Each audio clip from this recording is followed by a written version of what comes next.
అది వరకు సెంటర్ సర్కార్ వాళ్ళు వస్తుర్రంటే చాలు స్టేట్ సర్కార్ వాళ్ళకు జర్రమన్న వచ్చేది, లేకపోతే ఇంకేదన్నా పని అన్న పడేది.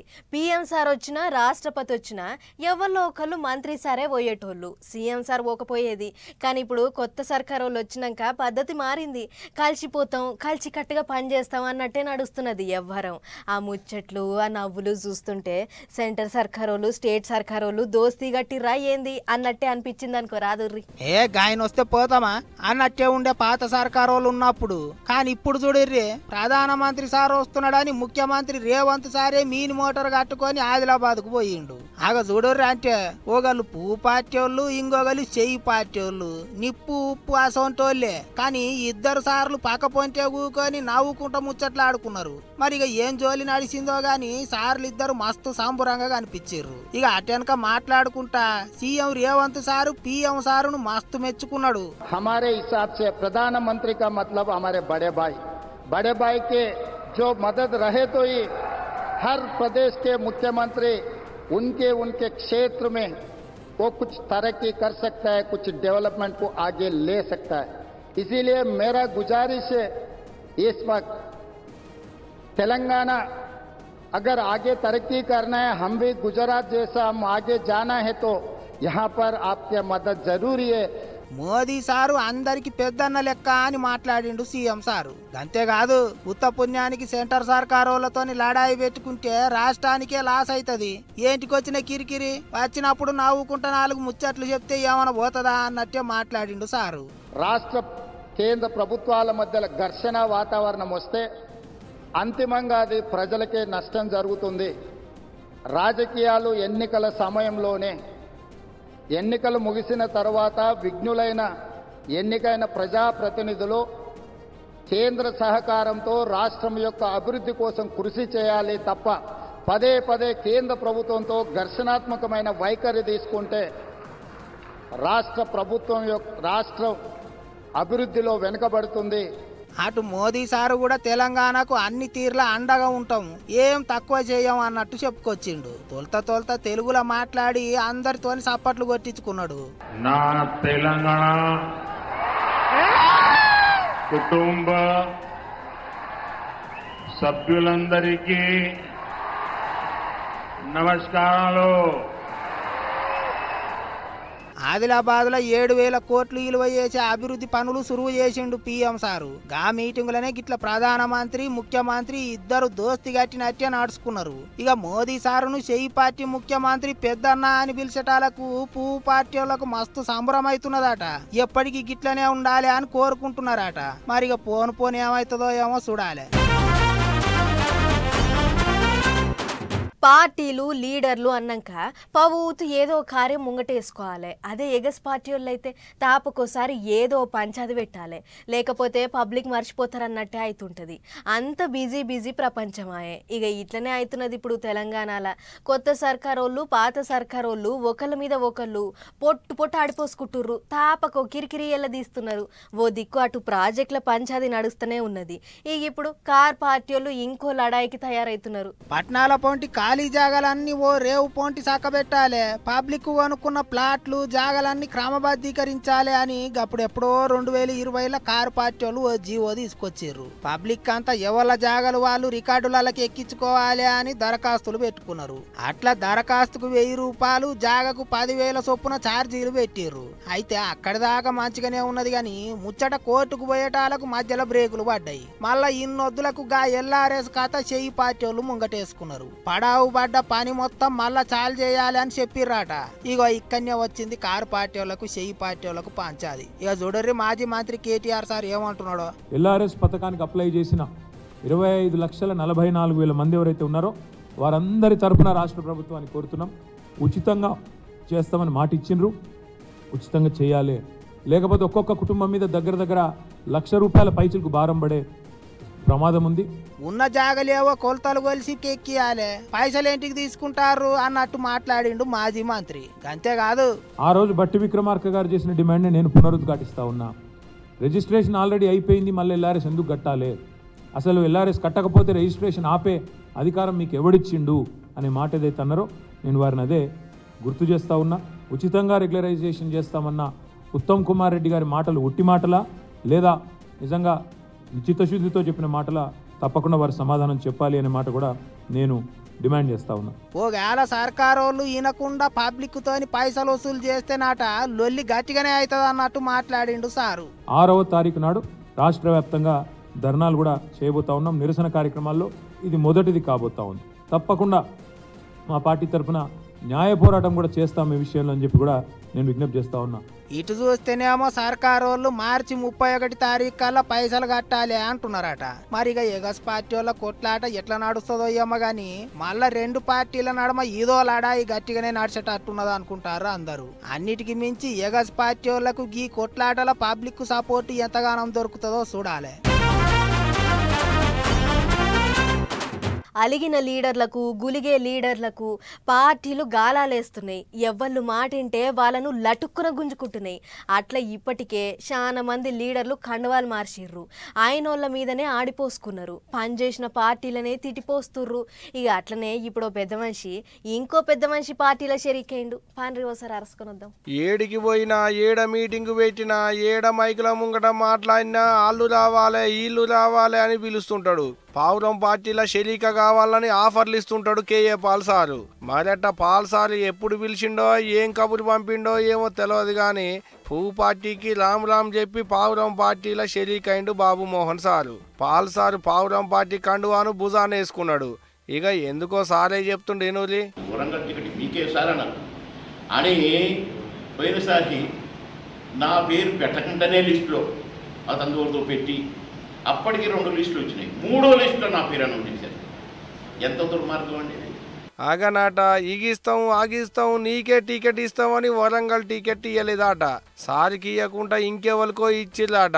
అందుకనే గట్టిగా నారాజు అయినట్టున్నాడు బాబు మోహన్ సారు. పువ్వు పార్టీకి రామ్ చెప్పి పావురం పార్టీలో షరీక్ అయిండు. అంతా మంచిగానే ఉన్నది కానీ పాల్ సారు ఎంపీ టికెట్ ఇచ్చి పోటీ చేయమంటే పోటీ చేస్తావా బాబు మోహన్ సారు? కేఏపాల్ గారి కోసం ఏమైనా చేస్తా. అబ్బరా బేటా ఏమో అనుకున్నాం గాని బాబు మోహన్ సార్కు పాలన్న మీద బగ్గపాయలమే ఉన్నట్టున్నది కదా. ఇక ఇదిట్టుంటే గదే ముచ్చడం మీద పాల్ సార్ మాట్లాడుకుంటా ఏమన్నాడో అది కూడా ఇనూరి. 2 సార్లు టీడీపీ, ఒకసారి టిఆర్ఎస్ ఎమ్మెల్యేగా మంత్రిగా చేసిన బాబు మోహన్ గారు తెలంగాణ ప్రజల కొరకు పార్లమెంట్ లో అడుగుపెట్టి బీజేపీ పార్టీకి ఒక రిటర్న్ గిఫ్ట్ గా తెలంగాణలో వారు గెలవాలి. ఇగో ఇట్ట ఒకరి మీద ఒకరు ఎక్కడలేని పాయలం చూపెట్టుకున్నారు. మరి చూడాలే బాబు మోహన్ సార్కు పావురం పార్టీ మీద పాల్ సార్ మీద ఉన్న పాయలం ఎన్నాళ్ళుంటది, సారు ఏడికెంచి పోటీ చేస్తాడు అనేటిదిగా. అరే అన్ని ముచ్చట్లలో పడి ఇంకో ముచ్చటున్నది. అసలు ఎప్పుడే మర్చిపోయినా గది ఒక్కసారి ఇందొద్దాం పర్రి. రావాలే ఒకలెనక ఒకలు రావాలే, నియామక పత్రాలు తీసుకోవాలి. హైదరాబాద్ పట్టణంలో ఉన్న ఎల్బీ స్టేడియంలో మీటింగ్ పెట్టి కొత్తగా కొలువులో చేరిన 5278 మందికి నియామక పత్రాలు ఇచ్చిండు సీఎం రేవంత్ రెడ్డి సారు. ఇక మా ఉద్యోగాల గురించి అడగడం కాదు, అధికారంలో ఉన్న కేటీఆర్ ఉద్యోగాలు ఊడగొడితేనే మీ ఉద్యోగాలు వస్తాయన్న ఆలోచనతోటి ఉద్యోగాలు అడగడం మానేసి తండ్రి కొడుకు మామ అల్లుడు కూతురు తండ్రి ఉద్యోగాలు ఊడగొట్టిండ్రు. కాబట్టి 3 నెలల్లో 30,000 ఉద్యోగ నియామక పత్రాలు మేము మా మంత్రివర్గ సహచరులము ఇవ్వగలిగినము అని అంటే ఇందులో మీ కృషి ఉన్నది, మీ యొక్క కష్టం ఉన్నదని చెప్పి నేను నమ్ముతున్నాను. అవు మరి 3 నెలల కిందట ఏ స్టేడియంలోనైతే ప్రమాణం చేసి మాట ఇచ్చిండో ఇప్పుడు అదే స్టేడియంలో మాట నిలబెట్టుకుంటున్నా అన్నట్టే చెప్పుకొచ్చిండు. అంతేకాదు పాత సర్కారుల మీద కూడా బాగానే దుబ్బెత్తిపోసిండు సీఎం సారు. ఆత్మ బలిదానాలు చేసుకొని అమరులై ఈరోజు తెలంగాణ రాష్ట్రాన్ని సాధించింది. ఆనాటి ప్రభుత్వం స్ఫూర్తితో పనిచేయాల్సింది వదిలేసి కుటుంబం యొక్క సంక్షేమం కోసం, కుటుంబంలో ఉన్న వ్యక్తుల పదవుల కోసం, వాళ్ళ యొక్క లాభార్జన, వాళ్ళ యొక్క ధనదాహం తీర్చుకోవడానికి గత 10 సంవత్సరాలు వాళ్ళు అదే పనిలో మునిగి తేలిరు. అగనాట తెలంగాణ కొరకు జీవిడిచిన వాళ్ళను మర్చిపోయిలాట, ఇస్తామన్న కొలువులు ఇయ్యలేదాట, ఇంట్లో ఉన్నోళ్ళందరికీ పదవులు ఇచ్చుకున్నాడు అన్నట్టే పాత సర్కారు కార్ పార్టీ వాళ్ళ మీదకి దుబ్బెత్తి పోసిండు సీఎం సారు. ఇగో ఇట్ట ఎల్బీ స్టేడియంలో మీటింగ్ పెట్టి కొత్తగా కొలువులు వచ్చిన వాళ్లకు అపాయింట్మెంట్ ఆర్డర్లు ఇచ్చిండు సీఎం సారు. అట్ట మాట్లాడుకుంటా ఓకెల్లా వాళ్ళ గురించి వాళ్ళు చేసేటి మంచి పనులేందో చెప్పుకుంటానే కార్ పార్టీ వాళ్ళను కడిగి పారేసిండు. ఆఖరికి అంత అయిపోయినాక జై హింద్ అనుకుంటా సారు ముచ్చట్లను ఓడిపించిండు. జై హింద్ మిత్రులారా.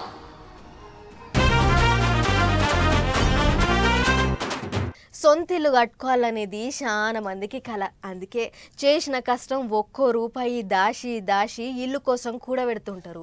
పిల్ల పాపలతోని సొంత ఇంట్లో కాలు పెట్టాలని కలలు కంటుంటారు. అయితే ఇగో ఈ ఊళ్ళో మాత్రం ఇల్లు కట్టేటందుకు అయ్యే ఖర్చు కంటే ఇంటికి పర్మిషన్ ఇచ్చే పంచాయతీ కార్యదర్శికి ముట్ట చెప్పే ముడుపులే ఎక్కున్నాయట. మరిగా సర్కారు ఇచ్చే జీతం ఆయనకు సాల్తలేదా ఎట్లా అనేది మనం కూడా అరుచుకొని వద్దాం పార్రి. ఆగో పంచాయతీ ఆఫీసుల కుర్చీలన్నీ ఖాళీగా అవుపడుతున్నాయి. పంచాయతీ కార్యదర్శి ఇవాళ కొలువుకు రాలేదా ఎట్లా అనుకోకుర్రి. వచ్చిండట గాని అయ్యగారు ఊళ్ళో ఏ బజారుకు వసూళ్ల కార్యంలో బిజీగా ఉన్నాడో ఏమో మరి. వికారాబాద్ జిల్లా పూడూరు మండలంలో ఉన్న చీలాపూర్ అనే ఈ ఊళ్ళే మొగులయ్య అనే ఉత్తమ పనివంతుడు పంచాయతీ కార్యదర్శి కొలువు ఎలుగబెడుతున్నాడట. ఇక ఆయన పొద్దున లేస్తే ఛాయ్ తాగడట. అయిన కాడికి ఏదైనా పనుందని వచ్చే జనాల రక్తం మాత్రమే తాగుతాడట. ఇట్లా ఒకళ్ళిద్దరు కాదు, పగటీలే ఊరందరికి సుక్కలు చూపించుకుంటా సుడి పెడుతున్నాడట. మొగులయ్య లీలలు భరించలేక కాంట్రాక్టర్ రామస్వామి ఏమంటుండో ఇనుర్రే. కొత్త ఇండ్లు ఎవరైతే కడుతుర్రో వాళ్ళ దగ్గర ఒక్కరొక్కరి దగ్గర 20,000, 30,000, 40,000, 50,000 దాకా డిమాండ్ చేసి అది డాగులేసి మళ్ళీ ఎవరన్నా నాకు రిసిప్ట్ అంటే నీకెందుకు సరే రిసిప్ట్, నాకు అవసరం లేదు రిసిప్ట్, నీకేం అవసరం రిసిప్ట్, అది గట్టిగా ఉంటారు ఎవరిని చెప్పుకుంటారో చెప్పుకోపోండి, ఏం చేసుకుంటే అది చేసుకోపోండి. అదన్నట్టు ముచ్చట. పిల్లికి ఎలక సాక్ష్యం అన్నట్టు ఊరి సర్పంచ్ సుత వసూలు రాజాకే వంతవాడి ఇద్దరు కలిసి ఊరును ఆగం పట్టిస్తున్నారట. ఇక జహాంగీర్ అనేట ఆయన ఇల్లు కట్టుకోవాలి అని పోతే ఎంత అడిగిండో చూడర్రే. నేను ఒక 50 గజాలు ఇల్లు కొనుక్కున్నా, పర్మిషన్ కొరకు ఆన్లైన్ కావాలనుకుంటే పేరు మార్పిడి కొరకు 18,000 అడిగిండు. నేను ఇవ్వలేను, నేను చేయించుకోలేను, అట్టే పెట్టేసిన, పైసలు అయ్యిందాక చేయనని చెప్పిండు. అంత ఎందుకైతే సార్ అంటే అట్లయితే నేను ఇష్టం చేస్తే చేయలేదని చేయలేనప్పుడు. చూసిర్రు కదా, సర్కారు ఇస్తున్న జీతానికి ఒక్క రోజు పొరపాటున సుత న్యాయం చేయకుండా ఊరోళ్లకు శని లెక్కనే దాపురం అయిందట. ఇక ఊళ్ళే ఇంత జరుగుతున్నా పై ఆఫీసర్లు ఈ ఉత్తమ పనిమంతుణ్ణి దబ్బిన గుర్తించి ఏదో అవార్డు ఇస్తలేరని ఊరోళ్ళు గరమైతుర్రు. మొత్తానికి ఈ ఊరు ముచ్చట పనిగల్ల మొగులయ్య పందిరేస్తే సర్పంచ్ చెయ్యి తగిలి సతికిల పడ్డట్లే ఉంది పోయినరే అనుకుంటారా అందరూ. ఇందులోకెళ్ళి అందులోకెళ్ళి ఇందులకు లీడర్ల జంపింగ్లు చూస్తుంటే పోను ఇక ఎలక్షన్లతోని పని లేదేమో అని అనిపిస్తున్నది. మరి ఇక దేశంలో గిట్టనే నడుస్తున్నది ఇప్పుడు రాజకీయం. ఇటోళ్ళటు అటోళ్ళిటు మారుకుంటేనే రాష్ట్రాలలో కొత్త సర్కారు వస్తున్నది. అన్నేమో కానీ తెలంగాణలో దినాం ఓ మున్సిపాలిటీ షేయ్ పార్టీ వాళ్ళ చేతులకు పోతున్నది. ఎలక్షన్లతోని పని లేకుండానే అధికారం చేతులు మారుతున్నది. అసెంబ్లీ ఎలక్షన్లు ఓడిచిన వెంటనే ఎంపీ ఎలక్షన్లే అనుకున్నాం కానీ తెలంగాణలో మాత్రం నడుమ మున్సిపాలిటీ ఎలక్షన్లు వచ్చినాయి. అప్పుడే మున్సిపాలిటీ ఎలక్షన్లు ఎక్కడి నుంచి వచ్చినాయి అబ్బా అని అనుకుంటుర్రా? మరిగా జిల్లాల పొంటి నడుస్తున్న వ్యవహారం అంతా చూస్తే గట్లే ఉన్నది. కార్ పార్టీ వాళ్ళ చేతులున్న మున్సిపాలిటీలన్నిటినీ షేయ్ పార్టీ వాళ్ళు గుంజుకుంటుర్రు.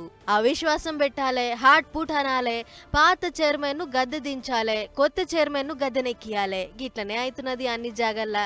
ఇగో రామగుండంకెళ్ళి మేయర్ అనిల్ తోని కలిపి 20 మంది కార్పొరేటర్లు గంప గుత్తుగా వచ్చి షేయ్ పార్టీ కండువా కప్పుకుర్రు.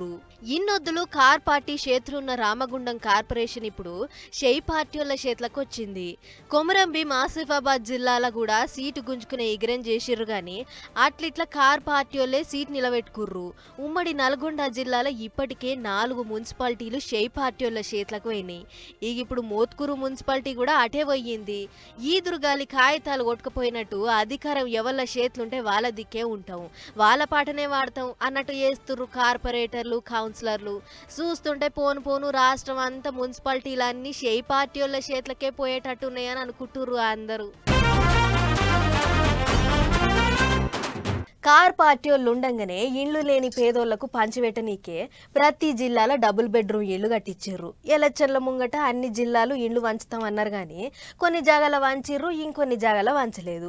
కొంతమందికి వచ్చినాయి, ఇంకొంతమందికి రాలేదు. ఆఖరికి కార్ పార్టీ వాళ్ళు గద్దె దిగిర్రు, షేయ్ పార్టీ వాళ్ళు గద్దెనెక్కిర్రు. మరిగా ఇప్పుడు వీళ్ళన్నా వీటిని పంచుతారా లేదా అని అందరు అనుకుంటుండగానే అగ చూడురు ఏం చేస్తారో గిల్లు.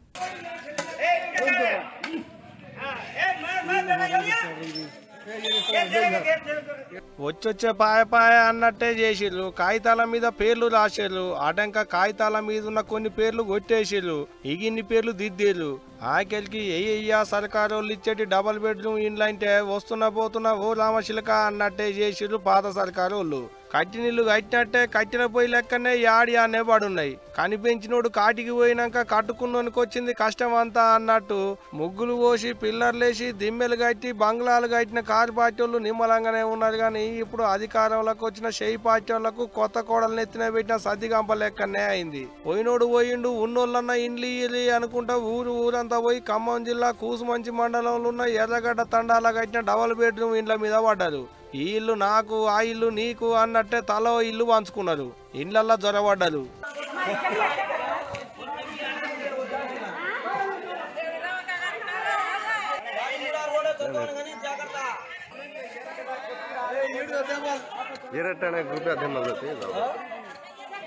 అది ఇగో ఇట్ట గొడ్డన్లు కొడవన్లు పారలు తట్టలు పట్టుకొని తలో ఇంటి ముంగట వంగబడి పనులు చేసుకుంటున్నారు.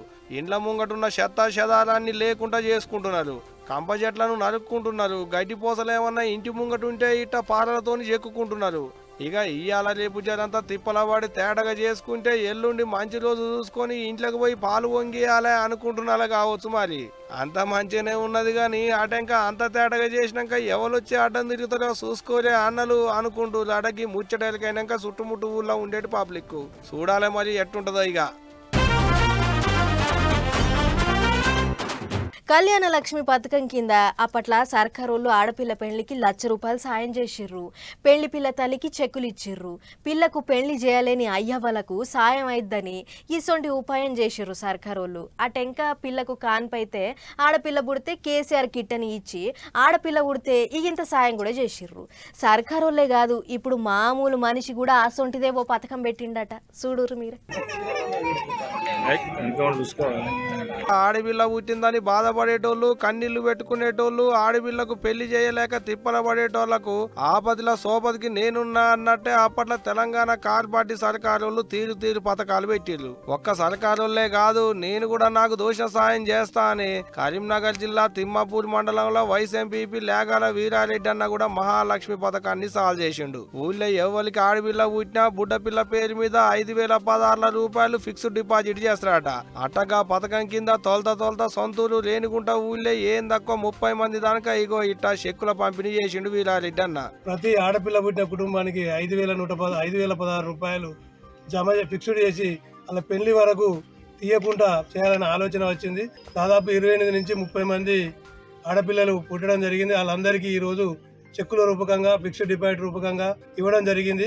అగనాట ఆడపిల్ల పుడితే అవ్వయ్యలు పడుతున్న బాధను చూడలేక ఇగో ఇటువంటి ఎగిరం చేసినా అన్నట్టే చెప్పుకొచ్చిండు అన్న. మరి ఈ పథకం ఇయ్యాల ఒక్కనాడే ఉంటదా లేకుంటే ఎప్పటికిట్టనే ఉంటదా అని అడిగితే ఈ కార్యక్రమం నిరంతరంగా ఉంటది, ఈ రోజుతో ముగించేది కాదు. ఆడపిల్ల పుట్టిన ప్రతి కుటుంబానికి రెగ్యులర్ గా ₹5,016 ఇవ్వడం జరుగుతుందని మేము ప్రజలకు తెలియజేయడం జరుగుతుంది. మంచి ముచ్చటే కదా. అలా బిడ్డ పుట్టిన రోజు ఇటు ఇయ్యాలని అనుకున్నాడట. ఇత్తనని మాట ఇచ్చిండట. ఇక అప్పటి సంది ఇప్పటిదనక ఊళ్ళో పుట్టిన ఆడపిల్లల అవ్వయ్యలకు ఇట్ట చెక్కులు వంచినా అనుకొచ్చుండుకి అన్న. ఇప్పుడు గీ ముచ్చటకైనాక సర్కారు వాళ్ళు ఇచ్చేటి పథకాలలో కోతలు పెట్టేటి నాయకులను చూసినాం గానీ సొంత పైసలతోని పబ్లిక్ కు సాయం చేసేటి నాయకుని ఎప్పుడు చూడలేదు అని చుట్టుముట్టు ఊళ్ళో ఉండేటి పబ్లిక్ అనుకుంటుంటే సర్కారు వాళ్ళ పథకాలే షాట్ల బియ్యం శిల్లంకొల్లం అన్నట్టు చక్కగా అర్హుల కాడికి పోతాయో లేవో తెలియదు గాని మా వీరారెడ్డి అన్న పెట్టిన పథకం మాత్రం చక్కగా అర్హులకే అందుతుంది అనుకుంటున్నట ఊరి పబ్లిక్. ఇక ఎండాకాలం వస్తున్నది. పోరగాండ్లకు సెలవులు ఇచ్చినాక అవ్వగారి ఇంటికి అట్లా ఓసారి పోయి రావాలి అని చాలా మంది అనుకునే ఉంటారు. సరే పోతే పోయిర్రు కానీ సొమ్ములు పాయకం ఇంట్లో పెట్టి పోయేది ఉంటే మాత్రం వట్టిగా ఓకుర్రి. ఎందుకంటే గోడల మీద పిల్లుల కంటే నిన్ని అలా దొంగలే ఎక్కువ ఉంటున్నారు. ఎవళ్ళెప్పుడు ఇండ్లకు తాళాలు వేసి పోతారా అని కాసుకొని కూర్చుంటున్నారు. వట్టిగానే తాళం వేసినాం కదా మన ఇంటికి ఎవళ్ళు వస్తారు అని గాలి కిడిచి పెట్టిపోతే మళ్ళా ఇంటికి వచ్చేసరికి ఇల్లు బీకి గుడిచేసే కథ అవుతుంది. ఇగో ఇట్లా. అరే ఏం దొంగలు మోపాయిరు పోన్రే. పబ్లిక్ ఏదైనా పని మీద ఇంటికి ఇట్లా తాళం వేసి పోతుర్రో లేదో కండ్లల్ల నిప్పులు పోసుకుంటుర్రు. తలుపులు వలగొట్టి ఆ ఇంట్లో దొంగతనం చేయకపోతే మనకెంత నాదాను అన్నట్లే ఎగబడుతుర్రు. ఇక గట్లనే బాపట్ల జిల్లా పరచూరు మండలంలో ఉన్న వీరన్నపాలెంలో ఓ ఇంటికి గట్టిగానే పొతం పెట్టిర్రు. కొడుకును చూడబుద్ధి అయిందని ఇద్దరు ఆలుమగలు ఇంటికి తాళం పెట్టి అమెరికా పోయిరాట. ఇక మరి పోటప్పుడు చుట్టుపక్కల వాళ్ళకు జర మా ఇల్లు దిక్కు చూడుర్రా అని చెప్పిరో లేదో తెలియదు గాని ఆ ఇంత దొంగల వాడి ఇంట్లో ఉన్న 5 బీరువాలన్నీ చదిరి బంగారం వెండి చీరలు సంచిలేసుకొని అవతల పడ్డరాట. దగ్గర 3,50,000 దాకా ఇలువ కడతదా అంటున్నారు. పోలీసు వాళ్ళు గా దొంగలను పట్టుకునే పనులనే ఉన్నారట. ఇగిదిట్లుంటే శ్రీకాకుళంలో దొంగలు భలే తెలివి మీరిపోయిర్రు. ఇక చూడర్రి పట్నం నాడి ఒడ్డునున్న ఓ ఇంట్లకు పెండ్లి పాత్రికి ఇయనికే వచ్చిన వాని లోపటికి జొర్రిర్రాట. ఆగు అయినోళ్ళు కావచ్చని ముసలామె ఇంట్లకు రానిస్తే కాళ్ళు చేతులు కట్టేసి పెయ్యి మీద ఉన్న 30 తులాల బంగారం అందుకొని ఉడాయిచ్చిర్రాట. ఇగో ఎట్లయిందో ఏమైందో ముసలామె కొడుకు చెప్తున్నాడు చూడర్రే. ఇద్దరు పర్సన్స్ అన్నోన్ పర్సన్స్ ఇద్దరు వచ్చారు. ఈ తలుపు లోపల వాళ్ళే ఓపెన్ చేసుకున్నారు. ఓపెన్ చేసుకుని లోపలికి వచ్చేసారు. మా మదర్ వెంటనే ఎవరు ఏంటి అని అడగగానే నోరు గట్ట అంతా క్లోజ్ చేసేసి లోపలికి తీసుకుని వెళ్ళిపోయి తాళ్ళు గట్ట కట్టేసి గొప్పలు గట్ట నోట్లో పెట్టేసి ఒంటి మీద ఉన్న గోల్డ్ గట్ట అంతా తీసుకెళ్ళిపోయారండి. గట్ల అయిందాట. అయినా ముక్కు మొగం తెలియని వాళ్ళు మన ఇంటి వెంకల ఎవళ్ళు వచ్చినా జర ఇషారా చేసుకోర్రి. వట్టిగానే మర్యాదకు పోయి లోపలికి రమ్మనుడు నీళ్ళిచ్చుడు చేస్తే ఆటంక మనకు మర్యాద చేసిపోతారు. ఇక ఎండాకాలం ఊర్లకు పోయే పబ్లిక్ పైలంగా ఉండాలి అంటున్నారు పోలీసు వాళ్ళు. బయటికి వెళ్ళేటప్పుడు కానీ ఒక 2-3 డేస్ కానీ 1 వీక్ బయటికి వెళ్తున్న సమాచారం కనుక లోకల్ పోలీస్ స్టేషన్ కానీ ఇన్ఫార్మ్ చేస్తే దానికి సంబంధించి డెబిట్ కానీ ఎల్హెచ్ఎంసెన్స్ కానీ యాప్ కానీ ఇన్స్టాల్ చేసి ఇల్లు ప్రొటెక్షన్ ఇస్తాం. ఈన్నారు కదా ఈ కాంచి తాళాలు వేసేటన్న పోయేటప్పుడు ఇంటి పక్కలోళ్ళకే కాకుండా జర అసుంట పోయి దగ్గర పాటలు ఉన్న పోలీస్ స్టేషన్ల సుతా ఓ మాట చెప్పిపోర్రి. అట్లా కాకుండా మాకేమవుతుంది అని పోతే ఇగో గీసోంటి కథే అవుతుంది. ఈ నడమ ఆడోళ్లను షిడాయించేటోళ్ళు రోడ్ల మీద ఎక్కువయ్యారు. ఎప్పుడు ఎవరికి నెత్తి తిరిగేది తెలుస్తలేదు. అందుకే ఇగో మా ఆడోళ్ల రక్షణకు గీ తమ్ముడు ఏదో పనికొచ్చే ఎగిరం చేసిండట. పాండి చూద్దాం. ఆడోళ్లను సతాయించే బద్మాష్ గాళ్లకు వణుకు పుట్టించే ముచ్చట గీది. ఉత్తరప్రదేశ్ రాష్ట్రంలో ఉన్న మోరాదాబాద్ పట్టణంలో ఉండే గీ తమ్ముడు ఓ కొత్త ఎగిరం చేసిండు. చూస్తుర్రు కదా చేతులకు తొడిగించుకునే గ్లౌజు. గిళ్ళేముంది ఉట్టి బట్టతో చేసినాయే కదా, ఆయన చలికాలం కూడా ఒడిసింది అని అనుకునేరు. ఇవి అసొంటి ఈసొంటి గ్లౌజ్ కాదు, ముట్టుకుంటే షాట్ కొడుతుంది. గ్లౌజులలో కరెంటు షిప్పులు పెట్టి తయారు చేసిర్రట. తోవెంట పోతుంటే ఎవడన్నా బద్మాష్ కాడు అడ్డం తిరిగి షిడాయిస్తే అప్పుడుంటది దీంతో అసలు కథ. చేతికి తొడుక్కున్న గీ గ్లౌజ్ ని వాకిట్లా ఆవిస్తే చాలు కరెంట్ షాక్ కొడుతుందట. కింద పడి గిల కొట్టుకుంటాడట. పానం పోయేంత పనేం కాదట గాని సావు తప్పి కండు లొట్టలు పడ్డంత పని అవుతుందట. చూస్తానికి చేతులకు మురికి అంటకుండా వేసుకున్నట్లే ఉంటే గాని ఆడోళ్ళ చేతుల చిన్నపాటి కరెంట్ ట్రాన్స్ఫారం ఉన్నట్లే గీ గ్లౌజులు ఉంటే. ఇవి దొడుక్కుంటే మన చేతికి కూడా కరెంట్ కి ఉన్న పవర్ ఉంటదన్నట్లు. ఇప్పుడిప్పుడే తయారు చేస్తున్న గీ కరెంట్ చేతి తొడుగులను బందోబస్తుగా తయారు చేసి జనంలకు ఇడుస్తారట. చూస్తానికి బానే అక్కడికొచ్చేటట్లే అనిపిస్తున్నాయి కదా. చూడాలి మరి మార్కెట్లకు ఎప్పుడు వస్తాయో.